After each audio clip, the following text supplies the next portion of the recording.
예, 자, 마무리 한 시간 더 말씀 나눕니다. 아까 이사야 9장 말씀 이제 읽고 두 번째 시간 마쳤는데, 헤롯이 9절, 2장 9절 보면, 박사들이 왕의 말을 듣고 갈새 동방에서 보던 그 별이 문득 앞서서 인도하여 가다가 아기가 있는 곳에 이제 머물러 섰다 그랬어요. 7절에 보면 이에 헤롯이 가만히 박사들을 불렀는데, 이게 가만히 불렀다는 건 뭔, 이 가만히라고 하는 것은 이게 좀 무언가가 좀 속에 뭐 은큼한 것이 좀 감춰져 있는 것을 볼 수 있죠. 소문 내지 않으려고 박사들을 이제 조용히 불렀다, 이제 그 말이겠죠. 불러가지고 뭐, 왕궁으로 들어오라 그럴 때는 뭐, 참, 왕의 식사, 맛있는 음식 한 끼 이제 공개를 해줘가면서 뭔가 더 이 사람들 밥 한 끼 공급을 해주면 몇백 배로 이득 취할 것이 나올 만한 사람들이니까 이렇게 가만히 불러서 이게 하지, 괜히 나 같은 사람 청와대에서 물라고 가만히 부르고 뭐 그러겠어요. 불러봐요. 뭐 밥이나 축내지 뭐 아무 유익도 없는데, 그런 것을 생각해 보면 그때 당시 정황이 이제 짐작이 되죠. 목적은 뭐냐면은 별이 나타난 때를, 그 때를 알아보고자 한 거다라는 걸 알 수 있죠. 별이 나타나고자 요 때를 알아야 요때 태어난 사내 놈들은 싹 죽여라 하려고 지금 그런 거예요. 그래서 가만히 부른 건 다 속셈이 있어 그런 거라니까. 그 베들레헴으로 이제 보내며, 왜냐하면은 베들레헴에서 선지자들이 베들레헴에서 메시아가 태어날 거라고 했습니다라고 이제 답변을 이제 해줬기 때문에 베들레헴으로 보내며 이르되 가서 아기에 대하여 자세히 알아보고 찾거든, 아기를 찾거든 내게 고하여 나도 가서 그에게 경배하게 하라 그랬어요. 그야말로 참 교활한 여우놈이 하는 짓은 똑같. 이 여우놈들이, 여우가 얼마나 교활한지, 이제 교활한 건 여우잖아요, 대표적으로. 이랬는데 헤롯이 불러서 부른 대제사장들과 율법사들은 이미 민수기 24장, 아까 읽은 15절 17절 예언이나 이사야 9장 1절로 7절 예언들을 너무도 잘 아는 사람들이었었다.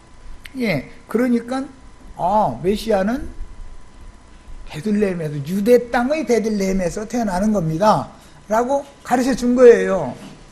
그러니까 이게 헤롯이 가만히 생각한 게 큰일 났단 말이야. 왜 그러냐, 자기의 통치 영역이 아닌 어느 이방 땅 어디서 태어났다더라 한다든지 그러면은 자기 왕권에는 문제가 없죠.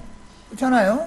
그런데 자기가 다스리는 유대도의 경내에서 이게 태어났다면은 지가 유대인의 왕노릇을 하고 있는데, 현직 왕인데 유대인의 왕이 태어났으면 지 자리가 위험하다는 것을 지금 의미하는 거잖아요. 헤롯이 올 때는. 이 문제는 뭘 지금 성경이 지시하고자 하느냐, 땅에서 왕노릇 하는 자들, 이제 계시록에 보면 땅의 왕족들이라는 말이 나오죠. 땅에서 왕노릇 하는 자들은 음녀의 머리들이죠. 7머리들, 7왕족들이다 그랬어.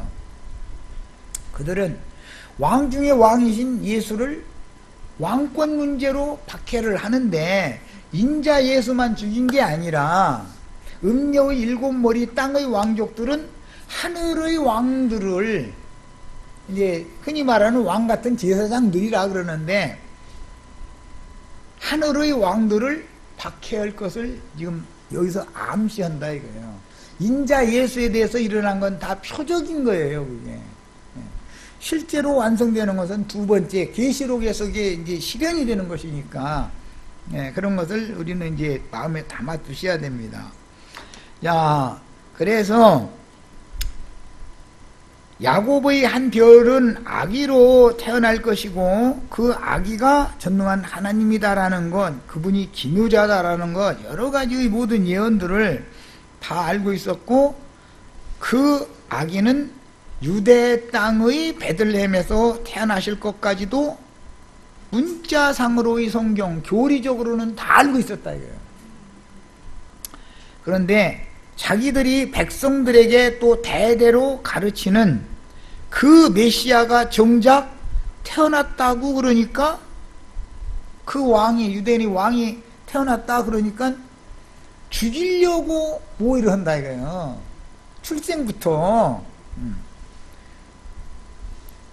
겉으로 말은 뭐라 그러냐면 나도 그 아기한테 가서 나도 경배하게 나한테 귀뜸을 해다고 이랬잖아요.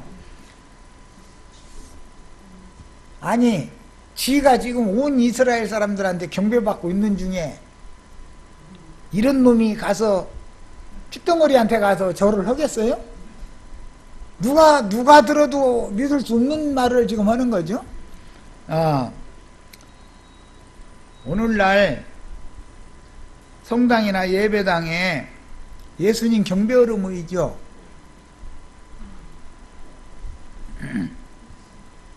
실제로 경배는 누가 받아요? 예수님이 받아요? 목사님이, 신부님이 받아요? 교황님이나 당회장 목사님이 경배를 사실은 받는 거죠. 실제로 그 신자들은 다 우상숭배자들인 거다 이런 말이에요. 자기 사람에게 종로로 하는 사람들을 만들고자 하는 것이 창세기 시작에서부터 계시록까지 계속 사람들을 얻어서 사람을 바라보고 사람에게 영광을 돌리고 사람에게서 영광을 구하고 자기가 사람들 위해 서서 군림하고 경배받고 하고자 하는 것이 인간의 약점이다 이거예요. 누구나 나도 이런 약점이 있고 누구나 다 있어. 우리 윤혜수 자매가 누구 전도를 했는데 예를 들어서 어떻게 전도를 하다 보니까 자꾸 뻗어나와가지고 10명이 생겼어. 예를 드는 거예요. 이제 10명이 생겼어. 지금 하나도 전도를 못하니까 이러고 있지. 10명이 생기면 이제 너무 바쁘기도 한데 뭐 그 안양까지 가서 그냥 우리 집에 그냥 적당히 그냥 어디 이제 이게 생겨. 사람이 다 없는 사람 없어.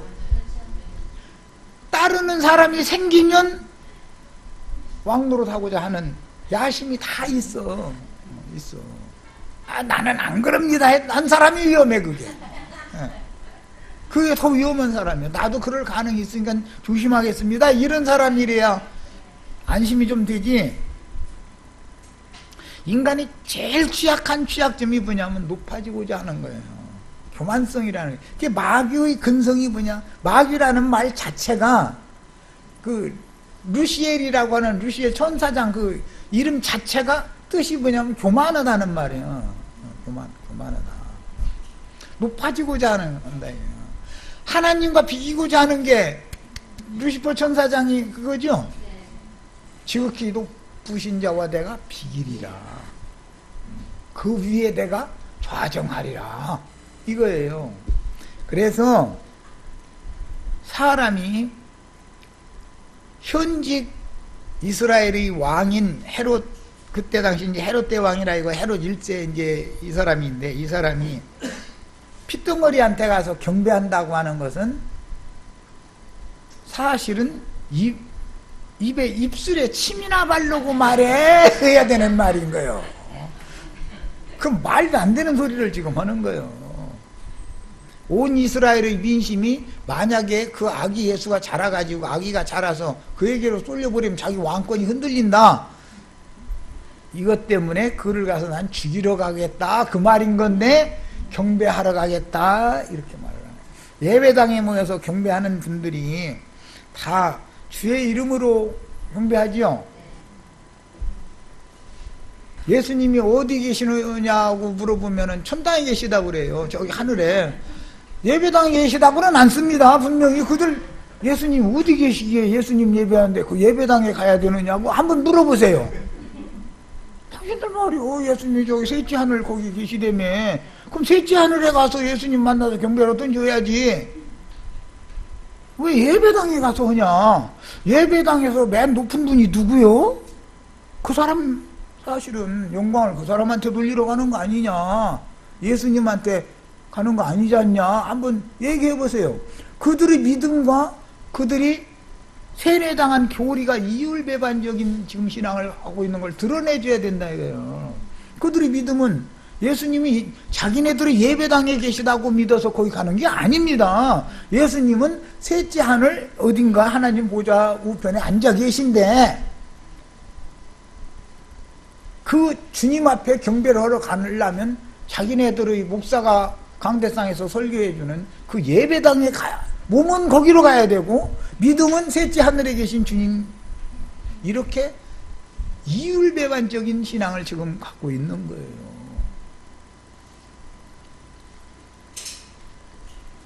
마리아 숭배한다고 비판 많이 하죠. 기독교인들이 로마교를 반대할 때 로마교는 마리아한테 경배한다고, 경배를 받으실 분은 예수님 한 분뿐인데, 맞습니다. 그 교리적으로 얼마나 당연한 말이, 지당한 말씀이지 그야말로.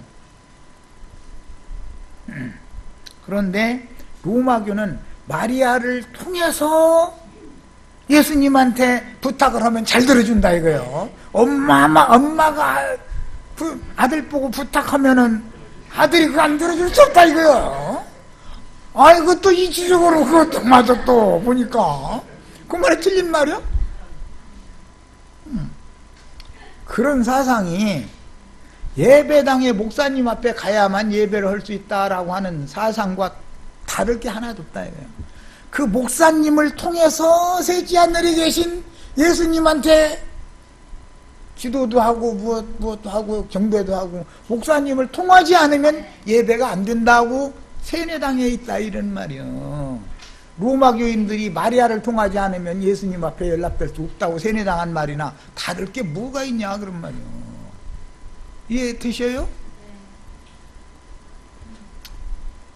그 사람들은 어디까지 얘기하느냐, 주님과 나와 직통, 서로가 계시를 주고받고 해서 성령의 교통이 원활해야 된다 이거 얘기하면 이거 큰일 난다고, 이단 된다고, 직통 계시 받는다고 놈들 치고 다 이단이라고. 또 워낙 그래 또 세상에 또 보면 또 그 말도 마저 또 들어보면 또 그렇죠.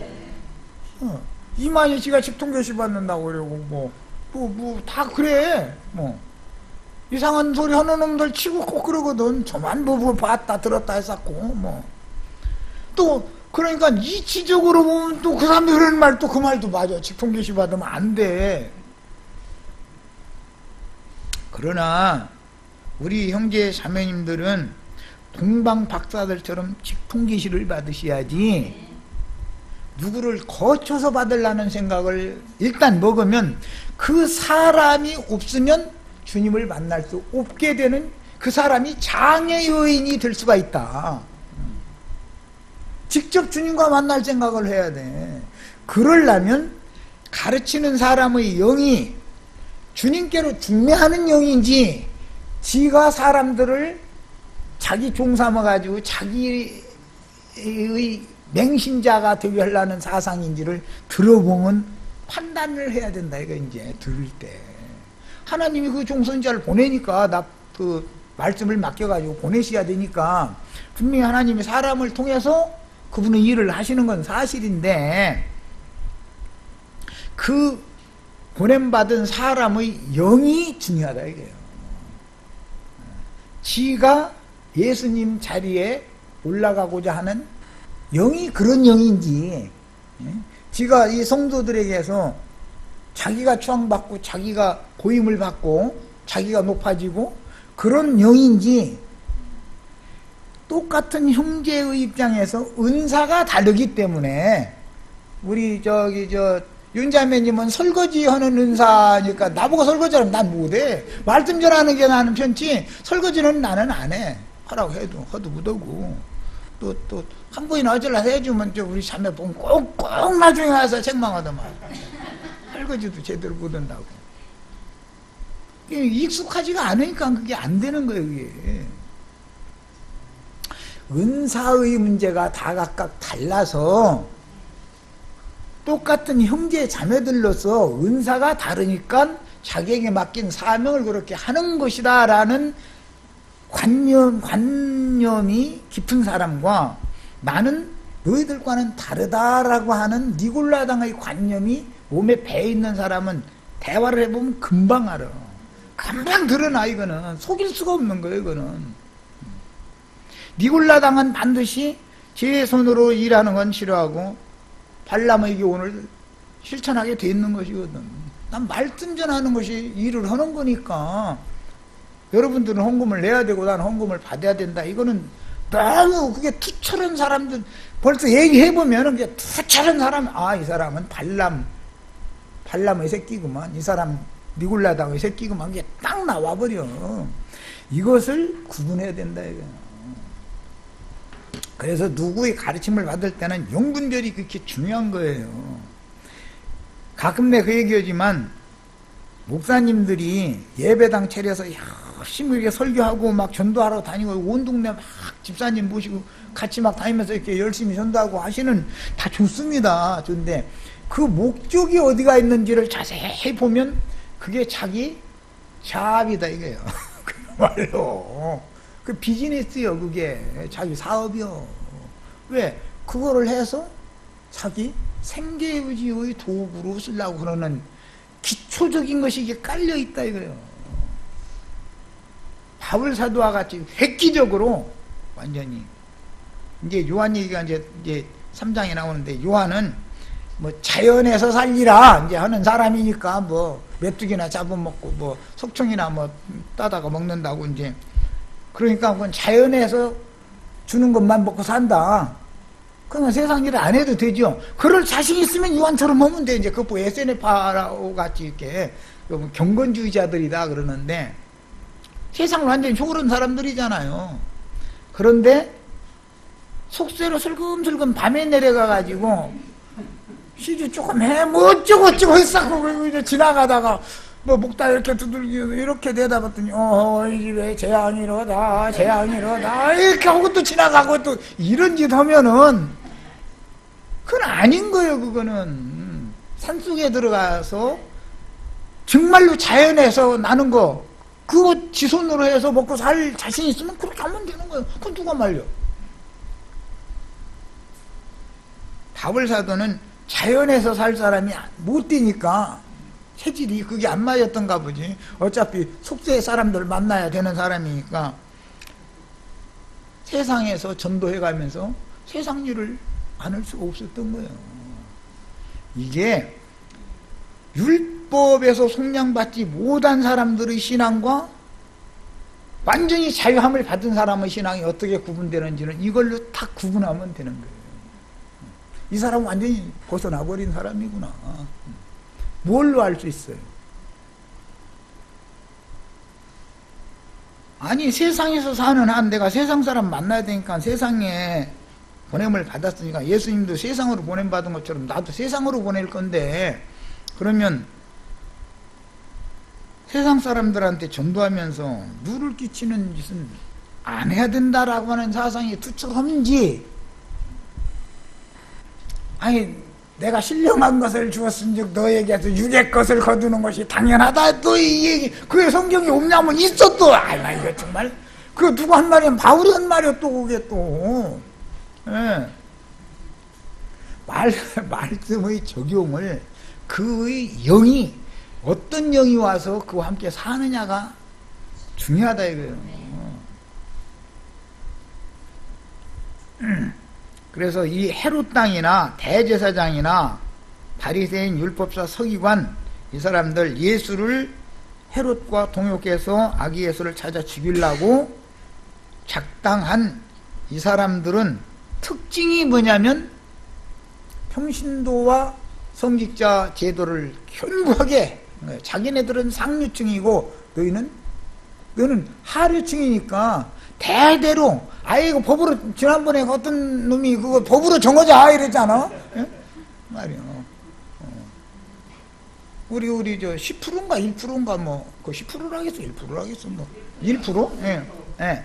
1% 이 사람들이 나라를 다스리게 돼 있는 거니까 이 사람들은 법으로 정해서 이 사람 후손 대대로 다 1% 하고 나머지 99%를 다 그냥 이렇게 섬기는 자가 되도록 법을 만들면 참 좋겠다. 예, 좋지요. 누구한테 주냐면 저희들한테 좋지. 하나님한테 준 건 아니잖아. 응? 그 1% 놈들만 주면 뭐가 돼? 그게 하나님 뜻이겠냐 이 말이요.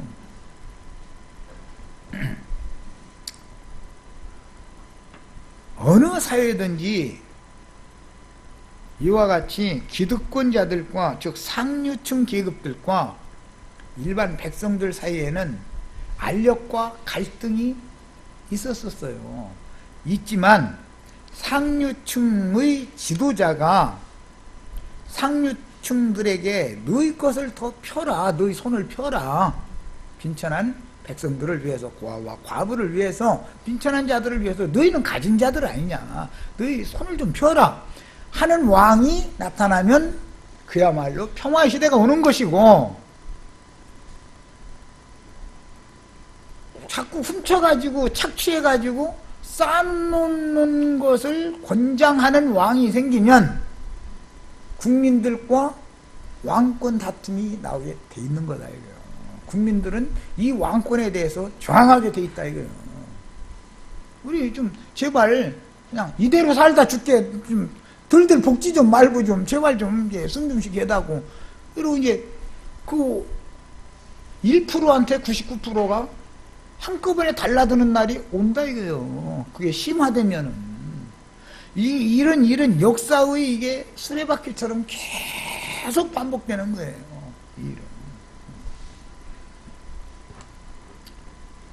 세상을 보는 눈도 이렇게 이런 성경을 통해서 열리셔야 돼. 아, 지금은 정말로 하나님의 의가 실현되고 하나님의 선하시고 기쁘신 뜻이 우리나라에 지금 잘 집행되고 있는 시대인지, 이거는 완전히 날강도 놈들이 지금 빈천한 자들을 너무 얕잡아보고 빈천한 자들은 아무것도 모르는 줄 알고 아무 생각도 없이 그냥 가서 눈 뜨면 나가서 출근해서 가서 일하다가 돌아와서 텔레비전 조금 보다가 자고 내일 아침에 또 가고 이렇게만 하는 개돼지처럼 그렇게 살게 해야 당연히 맞다고 생각하는 층이 있단 말이에요. 꼭 언제나. 우리는 그 위에 군림할 자격이 있다고 생각하는 층이 있어. 왠지 저 여담으로 속세의 이야기인데, 예를 들어서 서울대 법대를 나오면 한 19이나 20에 이제 나오죠. 22, 3살, 21살이나 22, 3살 되면 군대 갔다 와야 되면 25살쯤 되겠죠? 4살, 5살쯤 되는 거예요. 그 전에 사법고시에 미리 이제 서울대 졸업하기 전에 막 패스하는 사람들도 있으니까 사법고시 패스를 해가지고 판검사로 임명을 딱 받으면 영감님이라고 불러줘요. 영감님. 그게 영감이요? 그게? 그 영이라는 게 명령하고 감독한다라는 뜻이야. 영감, 영이라는 건 명령권이 있다라는 건 말이고, 감이라는 건 감독권이 있는 사람이다 말이야. 20살 먹은 것이 영감님이 된다니까, 영감님이. 그러면 그놈이 법이라고 하는 걸 가지고서 국민들에게 유익을 끼칠 것 같아요. 세상 돌아가는 걸 알 것 같아요. 아무것도 모르면서 머릿속에 들어있는 법전 가지고서 따따붙다만 하려고 할 것 같아요. 어떻게 할 것 같아요? 그러니까 나라가 엉망이 되는 거예요. 그래서 엉망이 되는 거예요. 그런 놈들 어떻게 해야 되느냐. 내가 만약에 대통령 뭐 시켜줄 일도 없지만 만약에 대통령이 됐다 그러면 검찰총장 차장 딱 불러다 놓고 부장검사들 다 오라고 그래라. 해놓고 나서 너희 의무적으로 1년에 6개월은 공장에 가서 나라에서 월급은 주니까 어차피 검사직으로서 하는 게 아니라 그 공장의 직원으로 가서 일해라. 너희 손으로. 또 너희 손으로 가서 물건 떼어다가 파는 유통업 종사 한번 해봐라. 상업에 종사해봐라. 너희가 직접 가서 한번 농사 한번 지어봐라. 농토 없으면 새 얻어가지고 한번 농사 지어봐라. 나는 의무적으로 이거 시켜. 내가 만약에 대통령이다. 그런 놈들은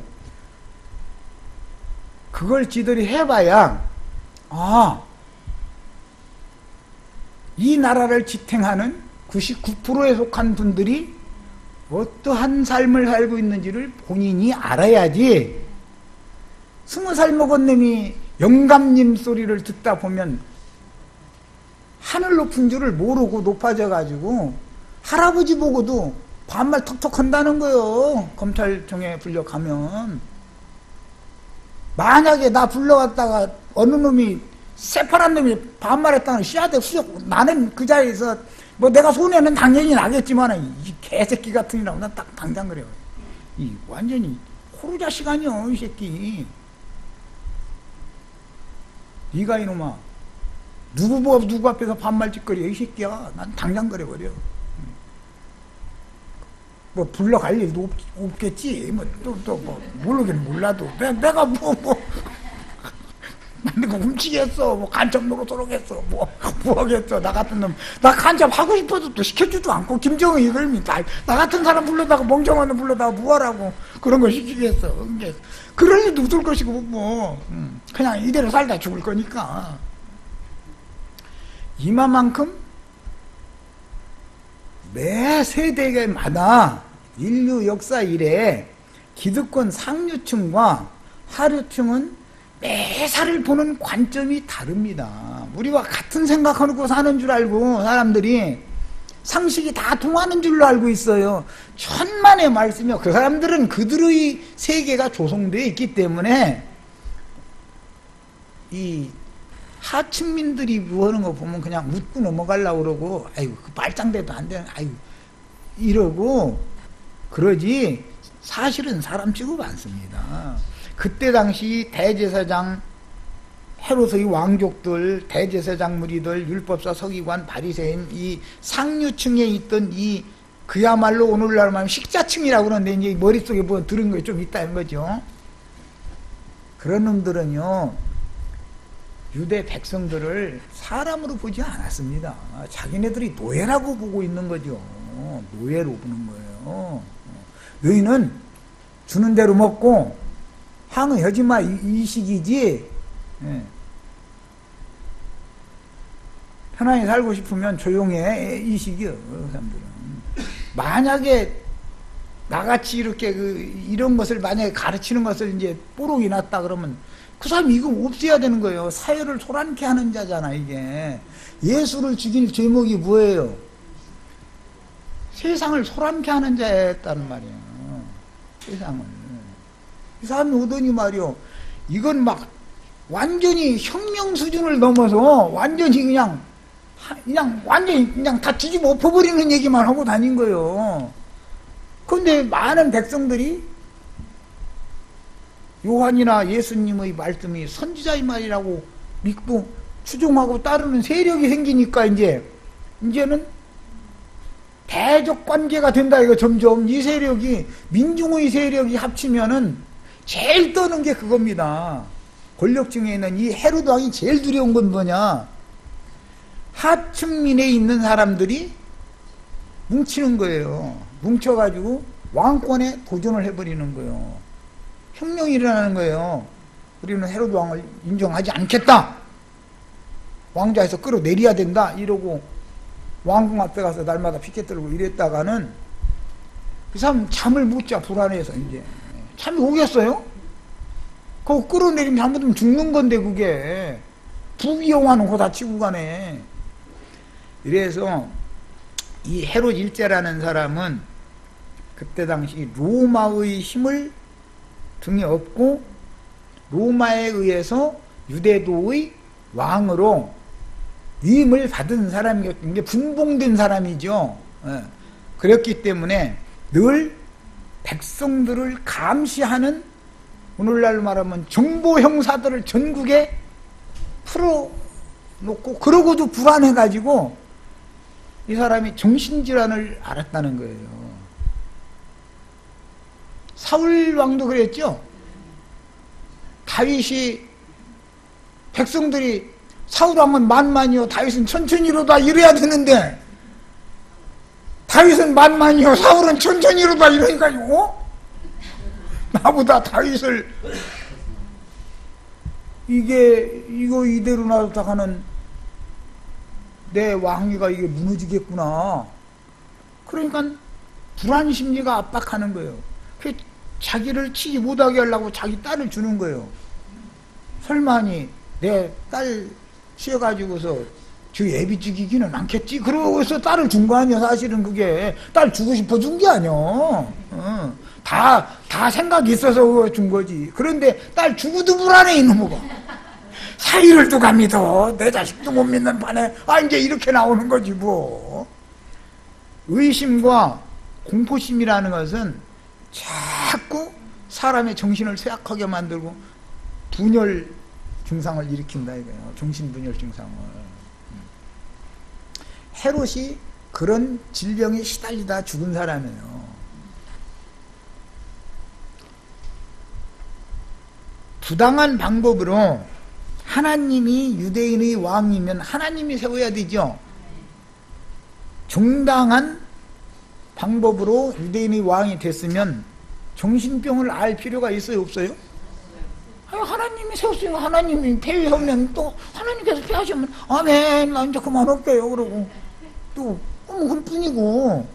그런데 얘는 지가 로마를 등에 업고 유대인의 왕으로 정통 유대인도 아니고 에돔 족속.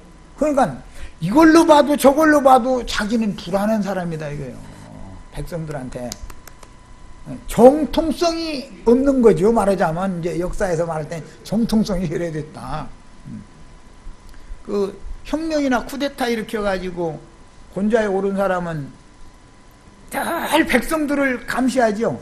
그래서 정보 형사들을 더 많이 배로 막 늘려가지고 혹시 셋이 모이면 뭔 얘기하는데 그놈들 잘 들어봐 해가지고 그 우리나라도 한때 그런데 불행한 시절이 있었죠. 막걸리 한 잔 걸치고서 괜히 박통이 어떻게 했다 하는 그냥 쥐도새도 모르게 그날 밤에 딱 끌려가서 어디 갔는지도 모르고 밤에 어디 막 끌고 가가지고서 반정신 만들어 놓고 나중에 밥 축내고 이제는 이제 반정신 돼가지고 아무것도 못 행하면 내보내주면서 이거 알지? 내보내면 또 어디 갔다 와서 물어보면 또 어디 갔다 온지도 모르고 또 내가 어디 가서 이렇게 당하고 왔는지도 모르고 이상해져가지고 뭐 이러고 그렇게 되는 거예요. 이런 사람들이 그렇게 많아졌어요. 이런 것은 왜 그런 현상이 오는가? 정통성이 없는 권좌에 앉은 자는 국민들 말, 행동, 모임 이런 것을 그렇게 감시를 불안하니까 그런 거예요. 불안하니까 하는 겁니다. 이 헤롯이라는 사람, 이 헤롯 대왕이라고 하는 이 사람이 그렇게 국민들을 감시하는 사람이었다는 거예요. 정신질환을 앓고 있었어요. 그때 당시 이제 역사상에 동방박사들은 별을 보며 천기를 알아내는 점성술가들이요 동방의 현자들인데 그들은 별의 인도를 따르기는 따랐지만 동방에서는 별의 인도를 따랐지만 중간에 별의 인도를 놓쳐버렸다. 그래서 베들레헴으로 직접 가지를 못하고 출발할 때는 별을 보고 왔는데 나중에는 유대인이 왕이니까 당연히 큰 성인 작은 고을 베들레헴에서 나겠어 이런 건 생각도 않고 큰 성에서 큰 임금의 성인 예루살렘에서 당연히 나겠지 하는 사람의 관념이 앞서기 시작하면 별이 안 보이죠. 그래서 예루살렘으로 그냥 간 거예요. 무턱대고 간 거지. 가가지고 또 이 사람 저 사람 그것도 당연히 예루살렘 사람들 다 알고 있는 줄 알고 그랬겠죠. 유대인의 왕으로 나신 분이 어디가 있어요? 하고 물어보니까 물으면 돼요. 그런 거 처음 듣는데요. 근데 한두 사람한테 물어보고 없다고 하면 그냥 좀 물어를 보든지 기도를 해보든지 해야 되는데 다 쓰시고 다니면서 이제 그 얘기를 하고 다니니까 헤롯의 귀에까지 들어간 거예요, 이 얘기가. 온 예루살렘이 소동하고 헤롯 땅이 소동을 했다는 거잖아요. 자, 그 말은 뭐냐? 소동하는 자들이 대적들이죠. 예언에 의하면 그놈들을 다 멸망시킬 놈들이 어떤 놈들인지를 가려내야 되니까 하나님은 소동하는 놈들을 딱 드러내려고 이 사람들 눈을 처음에는 눈 뜨고서 출발했다가 나중에 눈 감고 예루살렘까지 왔다가 왕한테 맛있는 식사, 왕의 음식을 먹고 베들레헴으로 이제 갈 때 되니까 별이 또 나타났다는 거예요. 그때 뭐 처음에 나타났다 없어졌다 나중에 또 이것도 보통 문제가 아니에요. 사람이 지금 알고 있다고 자부하고 있는 어떤 선지식, 성경을 볼 때 순수한 눈으로 보이지 않고 자기가 아는 지식의 한계를 가지고 성경을 보면 자기식으로 보는 거거든. 이게 별이라는 것은 인도자라는 것을 여기서 이제 강조한 건데, 한 별이신 그리스도의 인도를, 이제 오늘날로 하자면 성령의 인도를 따라야 되는 건데, 성령의 인도를 중간에 놓칠 수 있는 원인이 뭐냐 이거요. 선지식이 가린다 이거. 선지식이. 그 유대인의 왕이면 당연히 큰 성인 예루살렘에서 태어나야 옳지, 무슨 작은 고을인 시골 촌구석인 베들레헴에서 작은 고을에서 태어나면 그건 말이 안 맞지 하면 자기식으로 성경 해석이 되기 시작하는 거예요. 그러니까 이제 깜깜함 중에 있는데 깜깜함 중에 떨어진 사람 치고 자기는 밝히 본다고 그래. 나 이거는 이제 경험해 보시야.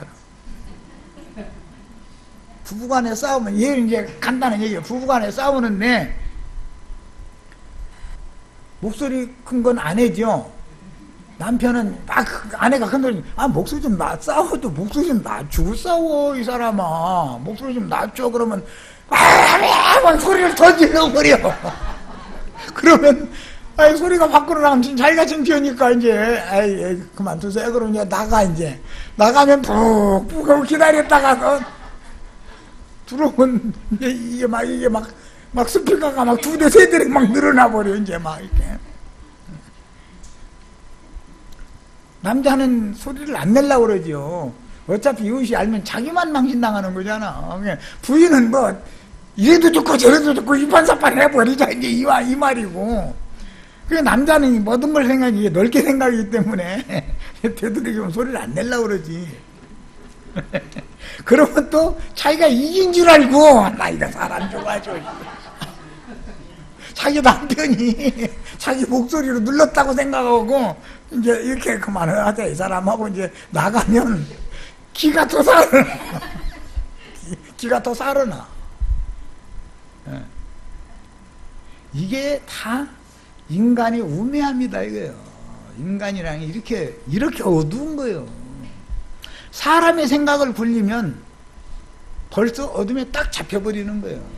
자기 생각이 딱 옳다라고 하면은 남말이 아무리 그게 참 빛의 말을 해줄지라도 안 들리는 겁니다. 내가 옳은데.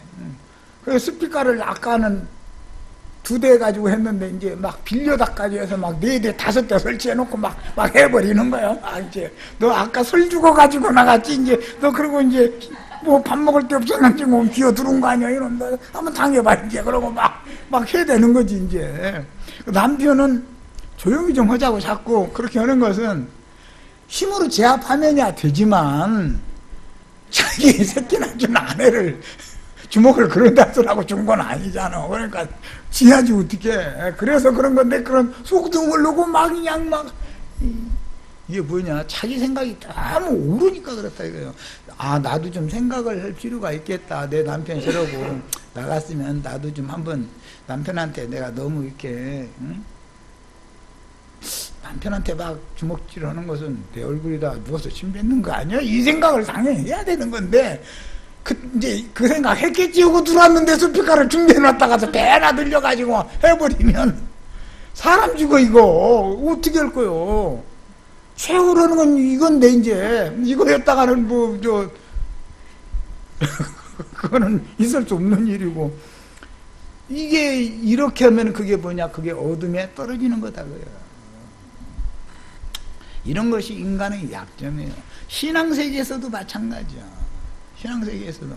생각을 해봐야 돼. 언제든지 인간사라는 것은 상대성이 있어. 상대성이 꼭 있는 거예요. 하나님이 우주를 다 둘러보고 단번에 딱 찾아내가지고 짝을 붙일 때는 상대성 있는 사람을 붙여놓는 것이지, 흔들흔들 훔청훔청 하는 사람을 똑같이 만나겠다가는 그 살림이 무뎌. 누구는 나 부러뜨려 박는 사람이 있고, 한 사람은 흔들흔들하고 이게 조화가 돼야 이게 되지. 부러뜨려 박으면 나는 하고 이러겠다가는 둘이 다 부러지는 거지. 뭐 그럼 그 살림이 되겠습니까? 하나님은 그렇게 미련하지 않는다고.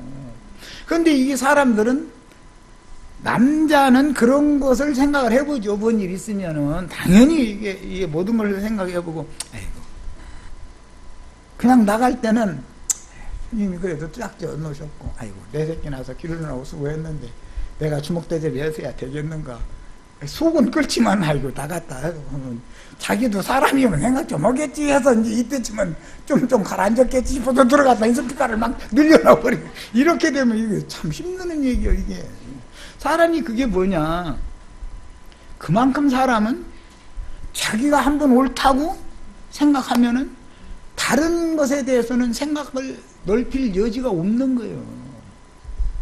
별의 인도를 받으려면 처음에 받았으면 정확하게 끝까지 별만 바라보고 갔어야지, 예루살렘으로 대뜸 와버리면 안 되는 거잖아. 원래는 그의 별이니까, 그는 태어나기를 베들레헴에 지금 현재 태어나 있는데 예루살렘에 가서 괜히 사람 저 사람 수소문하고 다니고 헤로도 교회까지 들어가가지고 그 아기 예수 찾아 죽이려고 술주 부리는 일까지 만들어 놓고 그런 소동을 일으키고 나서 베들레헴에 가서 경배를 했는데, 그때 별이 또 나타나가지고 환상을 보여주기를 너 다른 길로 가, 오던 길로 가지 말고 그랬다는 거잖아요.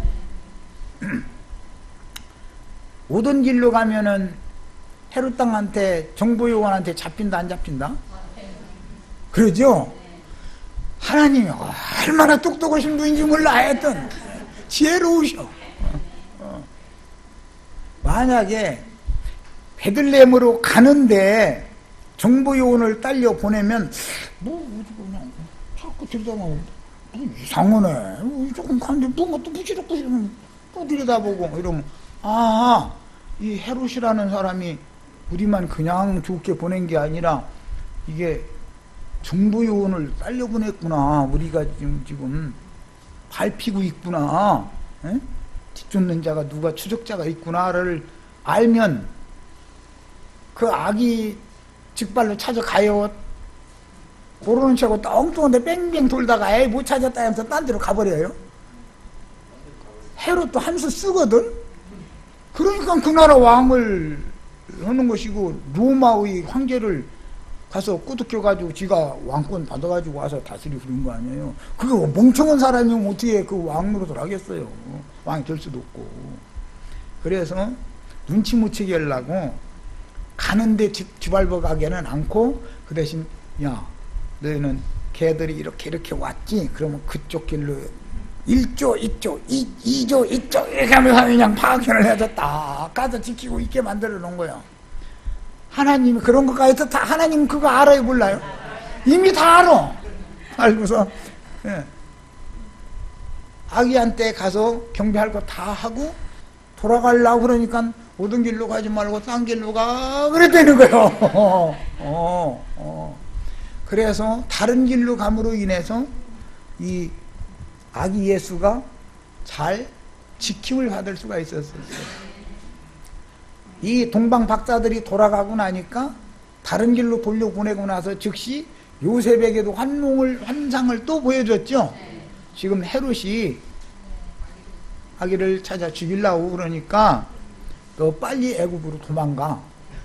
그래가지고 그 밤에 이따 뜨겁다고 해서는 베들레헴에서 애 데리고 애굽으로 내려갔다는 거예요.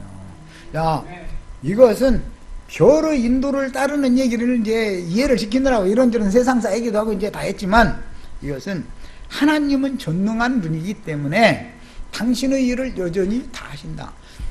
사람이 예수를 죽이려고 한다고 해서 예수가 죽냐? 안 죽는다 이거예요. 하나님은 다 지키고 보존하는 방법이 있어요. 하나님에게는. 그러나 예언된 말씀을 다 이루어야 되는 거예요. 예언된 말씀을. 하나님이 그래서 이게 전능한 하나님이다. 예. 그 아기가 전능한 하나님이라는 게, 전능한 하나님이 죽으면 되겠어요. 잡혀 죽으면 안 되지.